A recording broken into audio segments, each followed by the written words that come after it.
আইন শৃঙ্খলায় zero tolerance নীতির মধ্যে পূর্ব মেদিনীপুরের ছবিটা আপনাদের দেখাবো। সেখানে ভোগপুরে 87 বছরের বৃদ্ধকে মারধরের অভিযোগ।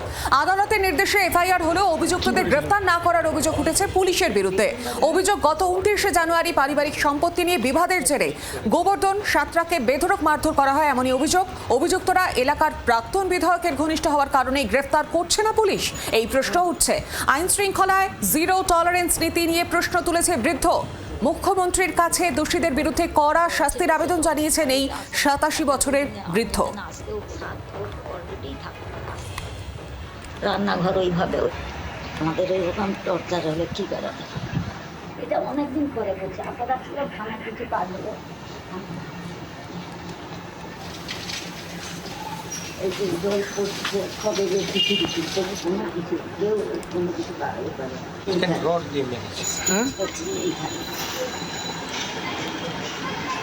কি করেছিল? বেগুন বাড়ি চারটা স্টেজ করেছে, 7 ফুট রড দিয়ে মেরেছে। কি করেছিল?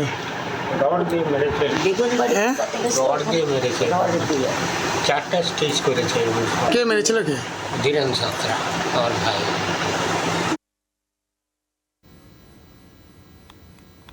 সম্পত্তি নিয়ে বিবাদের জেরে গোবর্ধন সাঁতরাকে বেধড়ক মারধর করা হয়, এই অভিযোগের সামনে আসছে। অভিযুক্তরা এলাকার প্রাক্তন বিধায়কের ঘনিষ্ঠ হওয়ায় সেই কারণে কি গ্রেফতার করছে না পুলিশ? এই নিয়ে আইন শৃঙ্খলায় জিরো টলারেন্স নীতি নিয়ে প্রশ্ন তুলেছেন 87 বছরের এই বৃদ্ধ। তিনি মুখ্যমন্ত্রীর কাছে দোষীদের বিরুদ্ধে কড়া শাস্তির আবেদন জানিয়েছেন। পূর্ব মেদিনীপুরের এই ছবি উঠে আসছে।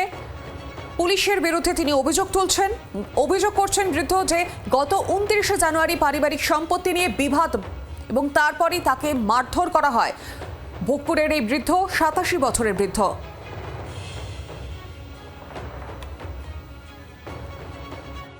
বলে, মা আমাদের সবার নামে কেস দিয়ে দিচ্ছে। আমার বড় ছেলের নামে, ছোট ছেলের নামে, ছোট বৌমার নামে, আমার নামে, আমার নামে সব ফেক কেস দিয়ে দিচ্ছে।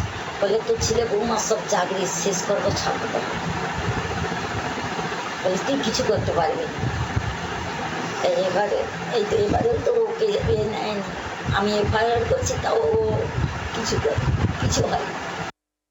কিছু জবরদস্ত দখল করতেছে, কিছু বলতে গেলেই এসে মারধর করবে।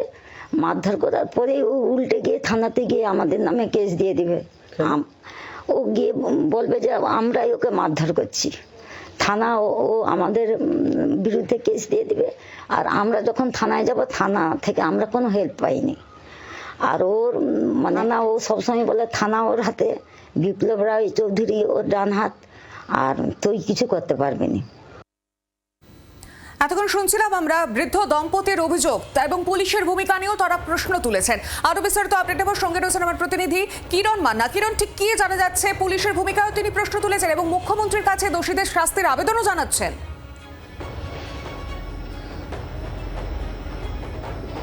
হ্যাঁ, দেখো, রাজ্য সরকার বদলের পর থেকে যে জিরো টলারেন্সের কথা ঘোষণা করা হয়েছে, সেই ক্ষেত্রে এই যে বৃদ্ধ দম্পতি, একজন 87 বছরের বৃদ্ধ এবং বৃদ্ধা তার স্ত্রী, দুজনেই বাড়িতে থাকেন কোলাঘাট এলাকার ভোগপুরের কিশোরচক গ্রামে।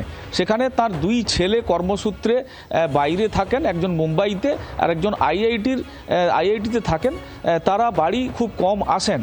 তবে তারা যেটা জানাচ্ছেন যে তাদের বিষয় সম্পত্তি এই গোলমালের জেরে তাদের উপর চড়াও হচ্ছে প্রতিবেশী, তার অন্য আর কেউ নয়, তার ভাই। এবং তার ভাই তৃণমূল সমর্থক শুধু নয়, তিনি এলাকার প্রাক্তন বিধায়ক, তার অত্যন্ত ঘনিষ্ঠ।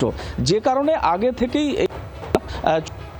সেখানে তার বিরুদ্ধে কোনো ব্যবস্থা নেয়নি। এখনো পর আদালত থেকে, তমলুক আদালতের পক্ষ থেকে অভিযোগ থানায় জানাতে গেলে থানা নিয়েছিল না।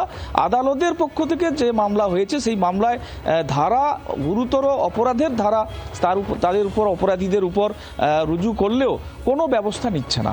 এখন জিরো টলারেন্সের কথা যেটা সরকার ঘোষণা করেছে, সেই জায়গায় দাঁড়িয়ে এখানে এখনো পর্যন্ত অপরাধী প্রকাশ্যে ঘুরে বেড়াচ্ছে, তার বিরুদ্ধে কোনো ব্যবস্থা হচ্ছে না। এই অভিযোগে সরব হয়েছে গোটা পরিবার। তার ছেলেও বারে বারে যোগাযোগ করছেন, বাড়িতে এসেও থানায় গিয়ে যোগাযোগ করেছেন, তা সত্ত্বেও কোনো কিছু করা হচ্ছে না, এমনটাই অভিযোগ। যদিও যাদের বিরুদ্ধে অভিযোগ তারা জানাচ্ছেন তারা প্রতিবেশী যিনি তিনি তার দাদা, এই বিষয় সম্পত্তি ভাগ বাটোয়ারা এখনও হয়নি। সেক্ষেত্রে ঘর করতে চাইলে ঘর করতে তিনি বাধা দিয়েছিলেন, তিনি স্বীকার করেছেন। কিন্তু সেই জায়গায় পুরনো যে বাড়িটি রয়েছে সেই বাড়ি ভেঙে পড়ছে, কখনো দেওয়ালের থেকে ফাটল তৈরি হচ্ছে এবং সেই দেওয়াল যে কোনো মুহূর্তে ভেঙে পড়তে পারে, বা ছাদের চাঙড় উঠছে, সেই চাঙড় খসে পড়ছে, তাদের উপর পড়তে পারে। এই এমত অবস্থায় এই নতুন চলতি বছরের জানুয়ারি মাসে মারধর করে মাথা ফাটিয়ে দেওয়া হয় বৃদ্ধের এবং তাকে তমলুক জেলা হাসপাতালে আশঙ্কাজনক অবস্থায় ভর্তি করা হয়।